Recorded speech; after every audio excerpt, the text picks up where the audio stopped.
Welcome, welcome, welcome to Restore Online. Here we are in the 5th week of our series called Future Family. Now, during this series, we've acknowledged that all of our families, man, we got stuff. We got good stuff, and we got bad stuff. And we just recognize that none of our families are perfect. But we still have the opportunity to make our families improve, to make them better in the future. Now, when we partner with Jesus, well, we can influence the future of our family. Now, we started this series talking about the ideal versus the real. And if we go to our true source, the Bible, we look at the life of Jesus, we can see what an ideal family looks like. The problem is none of us get to live in the ideal. We live in the real, right? The real world, our reality doesn't match the ideal, where we fall, where we fail. And when that happens, Jesus is there to offer us grace again and again and again. We continue our series. We talked about submission. Then we talked about reconciliation. And then we also talked about conflict. I want to say, if you missed any one of the messages, I would encourage you to go to our YouTube channel. You can catch up to speed on those. Well, today, we're going to talk about parenting, because parenting plays this huge part in our families. So, if you happen to be a parent and your children are still in your home, this is for you. Now, if you happen to be a parent and your kids are grown up and they've moved out of the home, well, this is for you too, because you still have the opportunity to impact and influence the next generation. Now, if you happen to not be a parent, well, don't check out, because we believe that if you pay attention, if you lean in, there are young people all around you. All around you, the next generation can be influenced by you. But ultimately, this is for every single one of us, all of us. Because all of us, we're surrounded by parents. All of us, well, we have parents. And parents need our encouragement. Parents need our love, and they need our support. My name's Troy McMahon, and I happen to have the privilege to be the lead pastor here at Restore. And this is my wife, Janet, and she's one of the pastors here at Restore as well. And today, well, we're going to talk about leading your family. And we're going to share, well, some of the things that, as we look back over our shoulder, that we think we did relatively well or had some positive impact. But we're also going to share one or two things that, well, that are regrets for us. Something that we wish we would have done better as we were parenting our kids. I'm glad you didn't say stuff we sucked at, because I don't know. I don't know about that.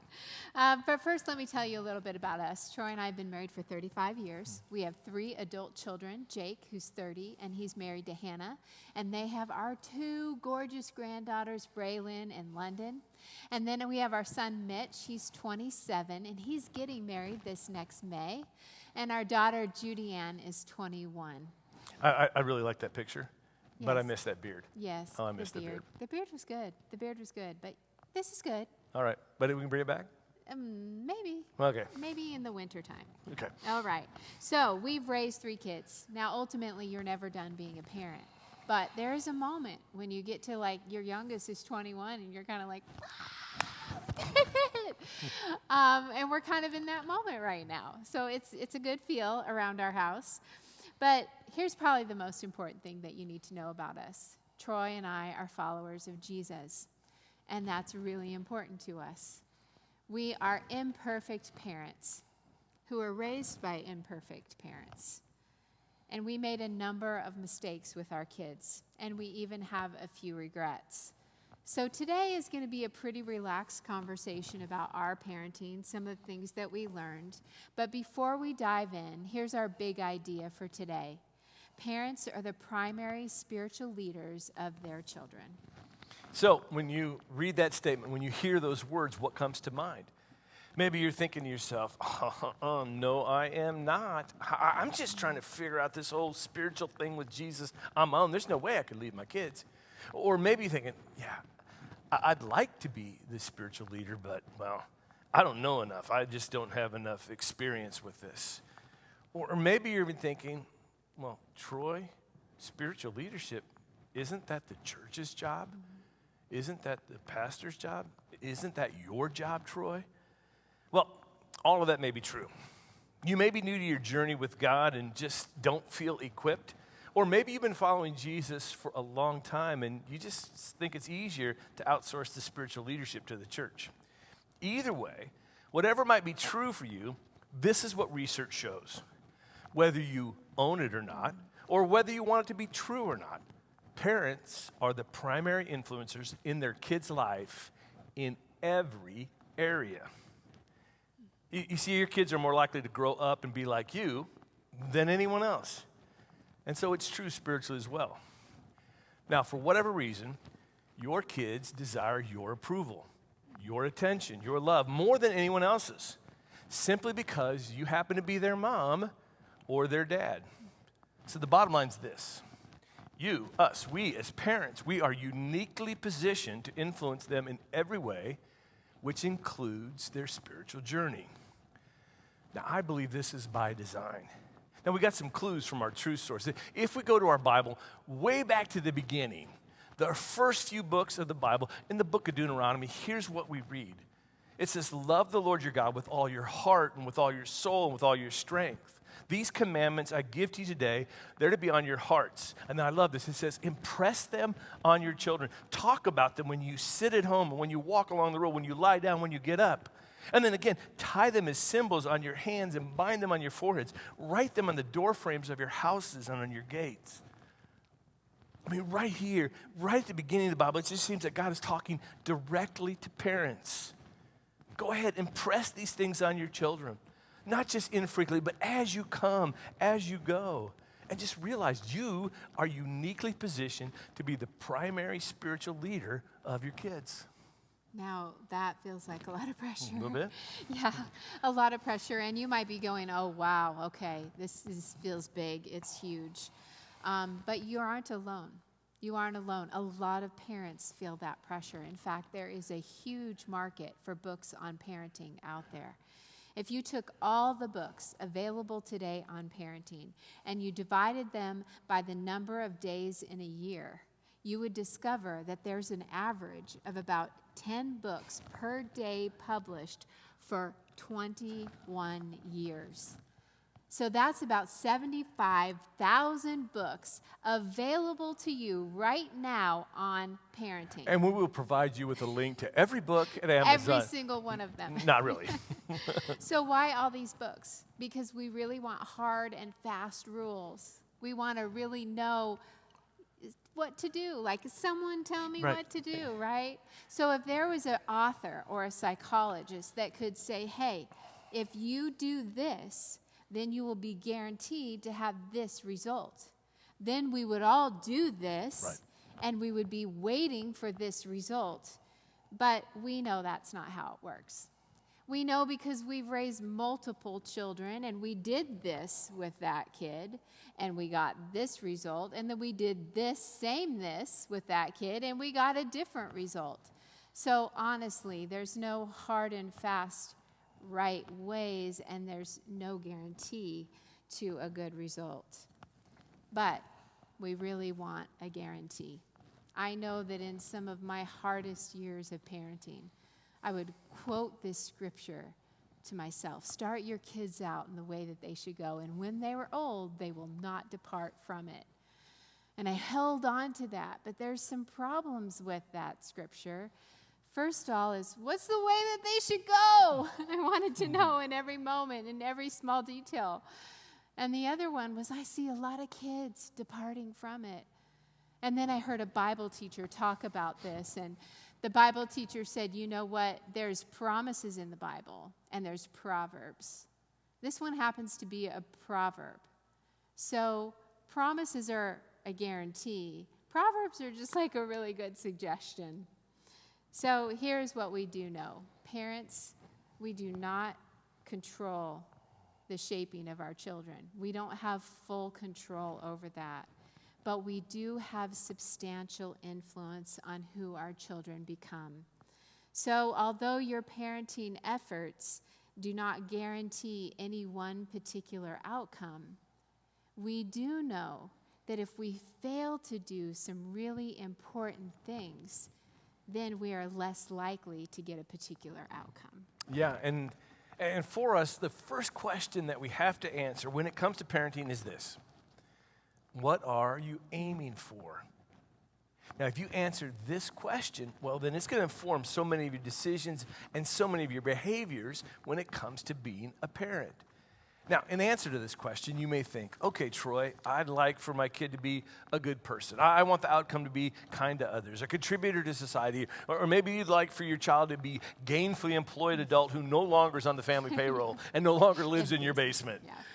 Or maybe you say, no, I want my kid to be a happy person. Or I'd like for them to be a good parent to my grandkids. And some of you may even think, man, I would really like for my son or daughter to make lots of money so they can take care of me when I get old. Yes. I mean, the list goes on and on and on. Well, today we're going to speak to one outcome. And that's the outcome that we were shooting for in our family. Now, we aimed at a lot of different things, but now that we're here with 3 adult children, one thing trumps everything else. You see, our aim was to raise kids who follow Jesus. Now, this is so much broader and more encompassing than raising kids who go to church or raising kids that just believe in God. No. We wanted to raise kids who know, love, and follow Jesus. You know, when Jesus was on earth and he was living among the people, he told this story. It's recorded in Matthew. That's the first book in the New Testament. Here's what Jesus said that Matthew recorded. Therefore, every one of you who hears these words of mine and puts them into practice is like a wise man who built his house on the rock. And the rain came down, the streams rose, the winds blew and beat against the house, yet it did not fall because it had a foundation on the rock. You know, if we teach our kids to love and know Jesus as the chief and primary aim, I mean, everything in their lives will be built on a firm foundation. Now, let me just tell you, there is no guarantee that their life will be easy. But I can tell you, if you build your foundation on this, your life will be fulfilled. You see, we're created in the image of God, and we're created to know Him. We're created to serve Him. We're created to worship Him. We're created to love Him. And anything short of that will always leave us less than satisfied. So true. Jesus continued, but everyone who hears these words of mine and does not put them into practice is like a foolish man who built his house on the sand. The rain came down and the streams rose and the winds blew and beat against the house and it fell with a great crash. Now, there's times when I know that we did this, where we took our eye off the ball of what we were aiming for, and sometimes we aimed at lesser things. And it might have been things like athletic accomplishment, academic success, or even popularity with their peers. And I imagine that in some moments we gave this subtle message that these were the things that really mattered. And we would say to them often things like, you know, do your best, but you don't have to be the best. But then you start to see your kid with some really great aptitude, and you're like, you could be the best. Wait, maybe you are the best. And suddenly we find ourselves subtly giving this message that these other things, academics, athletics, popularity, were more important and their chief aim. But now that our kids are adults and they have done some really amazing things, they're amazing kids and they're successful and they have accomplishments, and I'm really proud of those things, and there is nothing wrong with those things. But now that they are adults, the thing that really matters is that they love and follow Jesus. That's what really matters. Those other things should never become the ultimate thing. Any foundation we build our lives on other than God will ultimately be sand. So today, as we share some of our parenting tips with you, the first question is always, what are you aiming for? And once you know what you're aiming for, it sets the foundation for every other parenting choice. Okay, sidebar. Before we kind of dive into the things that we did well and the regrets that we have, I just want to let us know that we're all living out of a foundation, right? This block here represents the foundation. The generations that came before your mom, your dad, even your grandparents, they gave you a foundation. They gave you building blocks to build things on. Some of those things are really good. Some of those that you're carrying with you, maybe not so much. I love how author and pastor Pete Scazzero says it. He says that Jesus may be in your heart, but Grandpa, he's in your bones.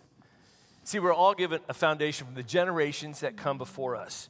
So, be aware of your generational history. Some of those foundational blocks you're going to want to keep, and you're going to build on those. You're going to hand those off to your kids and to the generations to come. And some of those blocks, you're going to need to discard. But I'll tell you, if you leave this unconsidered, here's what will happen. You're going to go right to autopilot, and you will repeat. You'll repeat what came before because that will be your natural tendencies. So decide today, what are you aiming for? Now, with the goal of raising kids who follow Jesus, here's 5 things that we did. Now, these 5 things are very specific to us. Remember, there's no formula. It's not like, hey, you do these, and then you get this outcome. It's just what we did. And truthfully, it's really the 5 things we could remember, because when you get to our age, sometimes you forget what happened so long ago. So here we go. First thing's this. First thing that we did is we made that church was a regular rhythm of life. Now, this isn't legalistic. It wasn't like our kids had to be in church every time the doors were open. This was bigger than that. This was encouraging our kids from the very beginning of their life to, as long as they were in our home, to be connected to the bigger body of Jesus that's represented by the local church. Yeah, so true. So if you lived in our house, there were 3 things that you did in connection with the local church: celebrate, connect, and contribute. And for us, celebrate meant that you leaned in weekly and you celebrated together what God was doing in your lives as you gathered as the local church. You're doing it right now online. You're leaning in and you're celebrating what God's doing in your life and sharing that with those around you. Yeah, I love the writer of Hebrews, and it really encourages us. And it says, and let us consider how we may spur one another toward love and good deeds. That there's this bigger purpose for us gathering together. We don't give up meeting together, as some are in the habit of doing, but we do this to encourage one another, all the more as you see the day approaching. So there's something powerful about this idea of gathering and celebrating, even when we do it online. Yeah. Connect with the second thing. We wanted our kids to be connected into an intentional discipleship environment, a small group of others who are wanting to love and follow Jesus. And we wanted them to have a relationship with other adults who are leading those environments who love and follow Jesus. So connection to 3 to 5 other adults in their lives who are also loving Jesus was really significant. And then third thing was contribute. We wanted them to use the gifts that God had given them to serve others. In fact, one of our sons, when he was in high school, all 4 years of high school, he led a 4th and 5th grade small group of kids in Kid City. And honestly, he loved it. Absolutely. And I think it kept him connected to God and Jesus and church in some of those high school years that were really hard. Yeah, true. Yeah. So the second thing we did, that was the first thing, is to have church be a regular rhythm. Second thing is one kid, one thing at one time. Now, this one's a little controversial. Yeah, it is. But it is something that I remember saying to myself as a mom of little ones, preschool and elementary age. And I just said to the kids and to Troy, you know what? One kid, one thing at one time. That meant if somebody's playing basketball, that's all we're doing. Nobody's doing anything else in that season. And the reason I did that, honestly, was super selfish. It's because I didn't have the temperament that could have me running around all the time, driving my kids everywhere. I had to have time at home. I had to have downtime. And so since that's who I was as a person, I sort of instituted that for the whole family. But now that we're here, looking back on it, what I was doing was creating Sabbath for my family. I needed mornings where we were making pancakes and staying in our jammies till noon. I needed that as a person, And so I instituted that with our kids, so we didn't have more than one kid in one activity at one time for the preschool and elementary years. And it made Sabbath. It did. Yeah, I know when they got to middle school and high school, and there's all kinds of things that happen, different things that change, but I do have to say... Knock yourself out. You're at school already. Stay after for the sport. I don't have to drive you there. Have fun. So the third thing we did is we had this kind of statement we said to our kids frequently. You get what you get, and you don't throw a fit. Now, we said that because we just realized that, hey, everything's not going to turn out like you want. And when you are faced with disappointments or rejections, or how will you respond? And we want our kids to think about responding versus reacting. We wanted them to understand that you could experience acceptance even when you were hurting or things didn't go your way, that you could even experience joy in difficult circumstances. And ultimately, we wanted our kids to learn early on that it's not about you. It's how you respond. But it wasn't just about how you respond. We really dove into how we feel. We didn't say, hey, you get what you get, don't throw a fit, don't feel anything. No. We said, hey, you can have the full range of emotions. You can be disappointed. You could be sad and lonely and hurt and frustrated. All those things were encouraged. As a matter of fact, Janet, with our boys, when they were in elementary and even going through middle school, she would just lay in their bed literally for hours and just make them talk about emotions, talk about their feelings. I remember one of our sons was having a really hard time, and he would go to bed, he's not talking to anyone, he's sulking, and I would just sit by his bed or crawl in beside him and say, I'm just going to be here, and when you're ready to talk, I'm going to be here. And he'd pull the covers up over his head and be like, grunting, not even saying a word, just wanting me to go away. And I said, it's all right, I'll just be here. And I would fall asleep sometimes, and I would just wait, and then I would hear him crying, and he'd pull the covers down. And we would talk about stuff that really meant something. It was real, and we stayed connected that way. It was good. It was good? Yeah. Yeah.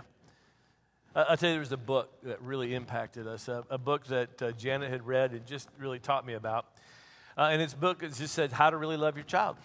And in By the book. Campbell. And what I loved about the book, it was super simple. It said, how do we love our child? We all love our children, but he gave you simple ways to actually love your child so they feel it. And they were so simple, but so powerful for me at the time.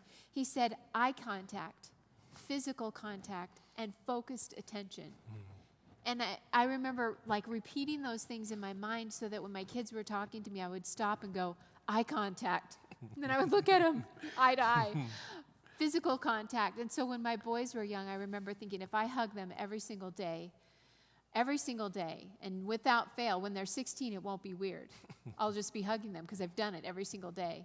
And so I just kept hugging them, even when they were like this, and I would hug them and there would be no response. I would just keep doing it every single day, and now I mean, they hug me easy. It's awesome. It is awesome.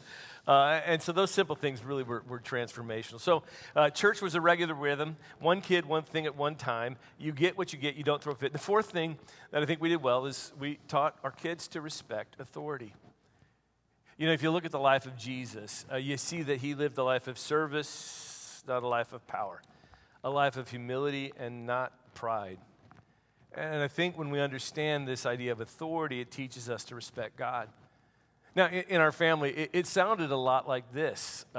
If you played sports, you had to listen to your coach, you had to do your best, and you have fun. But it always started with listen to your coach, listen to your coach, listen to your coach. When they went to school, it was listen to your teacher, listen to your teacher. And it was interesting. We were talking to our daughter just recently, and she said, I can't remember ever having a bad coach or a bad teacher. Okay? Because we kind of set the premise that every one of your coaches and teachers, you have something to learn from. Now they look back over, so there were better ones or worse ones. But if you teach your kids to respect authority when they're young, it will teach them to respect God. I'll tell you, dads, you have a special role to play here. How you instill this into your sons and your daughters can be a game changer. Moms are significant, but on this particular topic, dads, you need to lean in. Not just be the person of authority, but also the person who respects authority. Because teaching them this can be a game changer for their spiritual journey. Yeah, it's good. The fifth thing is make wise choices. And we used that phrase often. We used it instead of do the right thing. Because do the right thing is fluid based on a circumstances. This might be the right thing here, but it's not the right thing here. So make wise choices would communicate something different. So if they were leaving school for the day or leaving the house or getting the keys to drive the car, make wise choices, I would say, as they were going out the door. It got to be a funny thing where they would be like repeating it. But it communicates, I believe in you. I believe you're capable of making a wise choice. I believe that you will. And also, when you don't make the wise choice, we talked a lot about being the soft place for them to fall. When they didn't make the wise choice and they had to come home, we wanted to be soft. It's a safe place for you to come home when you messed up. And they told us things that sometimes other people would be like, I can't believe your kids tell you that. And they would tell us stuff, like real stuff that happened, because we really wanted to be a place of grace for them. We often said the hard thing and the right thing are the same thing, so that when they were trying to figure out what the wise choice is, they would remember that sometimes the wise choice is the hard thing. It's not always going to be the easy thing. Oftentimes, the wise choice is the hard thing. So all that being said, there's some really great just general parenting considerations that we want to remind you of. One is you cannot control the outcome of your parenting efforts. And in some ways, that just takes a ton of pressure off. I don't get to be all prideful when my kids do well, and I don't get to be all devastated when they don't do well. It's not 100% on me. But I can model a growing relationship with Jesus. And I'll tell you what, parents, if you do nothing else and you model a growing relationship with Jesus, that goes a really long way. Like an invested relationship that's adventurous, where you're changing and you're learning and you're exercising humility and you're excited. That kind of relationship with Jesus is a game changer as your kids observe you. And then disciple your children like it's your job, because it is. Disciple your kids. So you and I, we were all given a foundation. We got a foundation that we were given. Good stuff and bad stuff. But we get to make a choice. We have an influence in the foundation that we will build, that we're going to pass on to the generations to come. So the question is, what foundation are you building? Will you make the decision to build your house on a rock? You can build your house on the sand. It's probably easier, but it won't last. So my encouragement is to do the work to build your house on a foundation of Jesus, because he will be with you day in and day out. So friends, if your parents were not what you want them to be, then here's my words kind of encouragement to you. That's be intentional. You may not have natural instincts, so you're going to have to be very thoughtful. You're going to have to be intentional. And the truth is, I hope that you become a lifelong learner, because being intentional can be a game changer for what you pass on to your kids and generations to come. Now, we said we'd share 5 things that we thought we did well, but we also wanted to share with you some regrets, some things that we thought were misses. And I'll tell you, be honest with you, what I just said to you, I think was a miss for me. I think when my kids were in preschool and elementary, I was super intentional, and even in the middle of middle school, but I think there were times when they were in late middle school and high school that I allowed myself to focus on lesser things, on athletic accomplishments or on academic achievements. And I wish I could rewind the clock. I had dozens, multiple spiritual conversations with my kids all the way through middle school and high school, but if I could rewind the clock, I would have had more. Because where I'm sitting today, those are the ones I remember, and those are the ones that are affecting the foundations they build so much into the future. Yeah, more. That's more. Good. If I have a regret, I parented often from a place of fear instead of a place of faith. And I wish I could tell my younger parent self, hey, don't worry so much. Don't be afraid. Trust God. He's pursuing your kids. He loves your kids as much or more, absolutely more than you do. And so he's got this. And when you can't be there or you're at the limit of your humanity, he shows up for your kids and is pursuing them. And I wish I would have rested in that more rather than being fearful, because when I was parenting from a fearful place, that felt pretty heavy-handed to my kids instead of freeing. So if I could roll back the clock, that's what I would do differently. All right, so here's a little bonus for you, a little bonus thought, and that's this. You're going to mess up. You will. You are going to mess up, probably every day. But when you do, just tell your kids you're sorry. Say, I'm sorry, I messed up today. I lost my temper. I wasn't focused on the right thing. And if you're a parent where your kids are grown and you feel like you messed up all 18 years, maybe you weren't there, maybe you don't have a relationship with your kids, like, it is never too late to say you're sorry. If you have adult children and you're experiencing regret right now, tell them you're sorry. You're sorry. That will go a long way for your journey with Jesus and theirs. All right. So here's some next steps, super practical. Maybe in your house you have a Lego. Maybe you're tripping over them every day. Or maybe there's a rock or a little piece of wood or a block. And I want you to take that thing and I want you to set it on the dashboard of your car. And every single time you get in your car this week, I want you to think about the foundation you're building for the next generation. If you're parenting your young kids right now, think about that. If your kids are out of your house and you see that Lego or that rock on your dashboard, I want you to pray for your adult children and their foundation. And if you are not a parent and you see that Lego or brick or block or piece of wood on your dashboard, I want you to pray for the next generation that cross your path. Maybe it's a neighbor. Maybe it's a coworker's kids. Maybe it's a niece or a nephew. Pray for them, would you? I'm going to pray for you right now. Dear God, I just ask that you would bless every single parent who's watching. I pray that they would feel your joy, your grace, your forgiveness, your hope, your love. God, I just pray that they would set aside fear and lean into faith, that they would have a vibrant relationship with you that is modeled for the next generation. We lift this all up to you. In Jesus' name, amen. Hey, everybody. Man, Troy and Janet always do such a great job. Thanks, Troy and Janet, for sharing that with us. I know I learned a lot. If you want to learn more, guess what? We are in the middle of this series called Future Family. And what you just saw was just one message of that series. If you want to discover what it really means to be a future family, whether you're married, whether you're single, whether you're empty nesters, head to our YouTube channel and you'll see the catalog of messages right there where you can listen to it either in the car or watch it on your TV, and you can really discover what it means to be a future family. So make sure to check that out, and we will see you in the future. Take care.